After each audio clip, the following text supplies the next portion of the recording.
Hello everybody, today I'm starting to build my vertical tower. I'm going to be building it for strawberries, but it's also good for leafy greens, small root structure type plants. The idea is this is one of those 5-inch vinyl posts again, comes in an 8-foot length. I went ahead and cut this down to 7 feet. I don't want to have to reach too high. And then we got our bucket with lid here. I'll be cutting that up in a few moments. And going to use some 3-inch pipe. I went ahead and already cut them all up here. These are going to be attached to the vinyl post here. This is my prototype I built last night to kind of test cutting holes. That was a no-no. This was works perfect. Holds a 3-inch net pot. It's held on by strong epoxy glue. Food safe, and then water will rain down from the top and hit all the net pots as it goes down. Okay, for cutting all these pipes here, basically this has got a 3-inch sewer drain pipe, same pipe I used in my NFT system, and I cut them into 4-inch pieces. This is obviously not 4 inches. Then I made myself a jig here for my compound saw. What I did is I just stuck the pipe in here, and I put a clamp on here, and then I go ahead and chop it down, and that would give me 2 semi-equal pieces like so. One 10-inch pipe gave me approximately 49. Would have been a few more, but I made a few boo-boos, and plus had to cut off the end is used to couple to other pipes. So next step is I'm going to go ahead and cut a square hole in the top of my bucket here for the post to go in, as well as an access hatch. Okay, we got our bucket lid cut out for the fence post to fit in. I also put in a inspection port where I can fill up and put nutrients in and check things out. I've seen some plans, they just cut a square out and then put a hinge on it, but that leaves a crack for dirt to fall in and light is the enemy of the reservoirs and nutrients. It causes algae to grow, so this should give me a nice tight place to check things out. Also, don't forget to notch out for your pump cord if this is a single unit, and a grommet and hole for your air stone. You'll need air if this is a single unit, which this will be for now. Maybe down the road I'll attach 3 or 4 together.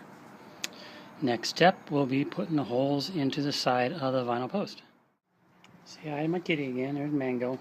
He always wants to be outside, but he's an indoor kitty. So back to the rails, or the rail for the strawberry tower.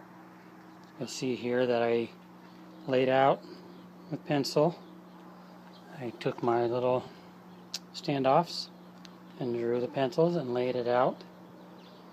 I have 6 on each side. After I laid it out, I drilled out 4 holes to make it easier to cut with a jigsaw, and then I started cutting them out.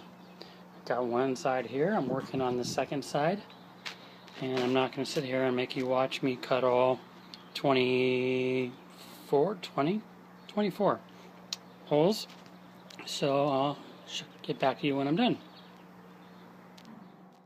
Okay, after cutting 24 awesome holes, I am now gluing on the standoffs. I'm actually not going to do 2 at the very, very top yet, because I read something about the pumps. The cheaper pumps for like 20 bucks will only go up 6.5 feet, so I'm going to test one out before I actually glue the last ones on. The next pump size up is 40 bucks, so I'd like to get away with a smaller one. So I also learned that when you glue these on, you can only do one side at a time. You have to let these set up a bit, because you rotate it to do another side, they fall right off. They don't set up right away. On this one, I'm using this 2-part epoxy, marine epoxy. You just squeeze it out, mix it up, and use a knife to apply to the edges of the standoffs. Probably going to start the rest of them using this PVC vinyl cement, which is already mixed up and pretty much the same stuff. So, and it's cheaper, much cheaper.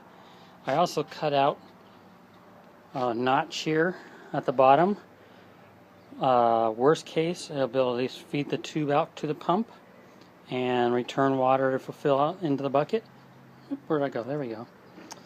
Best case, I would like the pump to sit in there, but I don't think it will. And even if I cut a little bit more, I think it's still going to be too big for the notch. But we'll see when I go get the pump this weekend. So I'm going to flip this over and probably do one more side before I call it a day. Alright, it took a couple seconds for you. It took me about an hour and a half, 2 hours. I finally got all the standoffs glued to the rail, except for the last two I mentioned last segment. I'm going to leave those off until I test a new pump, which I'm picking up in a couple hours, to see if it can pump up 7 feet or 6 feet. I went ahead and finished everything up with this PVC fence cement. A couple reasons. One, it's a lot cheaper. It was only $5 for this and still a lot left over. I could probably do 2 or 3 more of these systems with it, as opposed to this epoxy, which was $5 for this little bit. Half of it I used on just one side on the 5, and the fence cement actually set up a lot faster. So after 10 minutes I was able to rotate the rail to a new side and keep on going rather than waiting 4 hours before I can do the next side. And now what I'm doing is I'm going back and hitting up each standoff, and I'm applying some silicone, clear silicone, around the creases here, because PVC pipe cuts so nicely that it left a little few gaps. But I'm going ahead and getting those all touched up now. So I will get that done so you don't have to sit here and watch me do it, and then we'll come back and do the next step.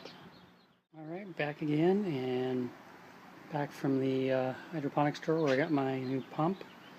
I got a Echo 396. It pumps out 400 gallons, but as the box said, it only pumps up 6.5 feet, and that's about what the test showed. So I did cut off the last 2 pots on the end here, so that's okay. The next pump up is another $25, so I'd rather take 2 pots off than spend that money. So next, what we did here is I worked on the sprinkler cap. Sorry, I'm holding my iPhone at the same time. What it is I took a, what they call the pyramid cap of the fence post, drilled a bunch of holes in it, and then took a 1/2 inch slip to thread fitting. And on the other side I put a female thread to barb fitting, which will go on this hose which I fed down the pipe, which will go to the pump. And I'll put that all together, stick it in a bucket and give it a good washing, and then it's ready to go. So the next segment of the video will show you the finishing touches with the pots, and then I will be planting strawberries either tomorrow or Sunday. Here we are in final testing before I plant my strawberries, and everything seems to be working fine.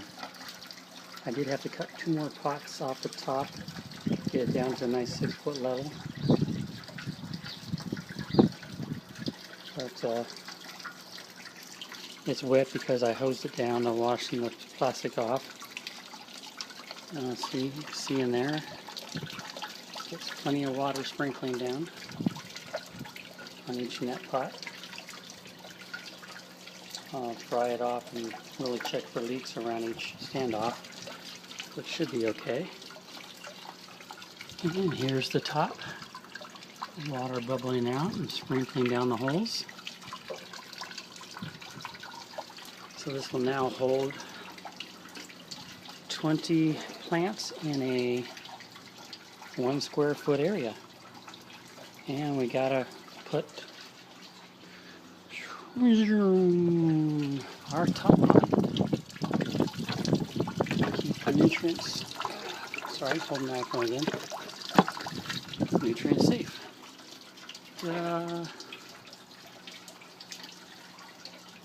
Next up, I'm gonna go get some strawberries from the nursery and In a month, hopefully we'll be having nice fresh strawberries in our smoothies.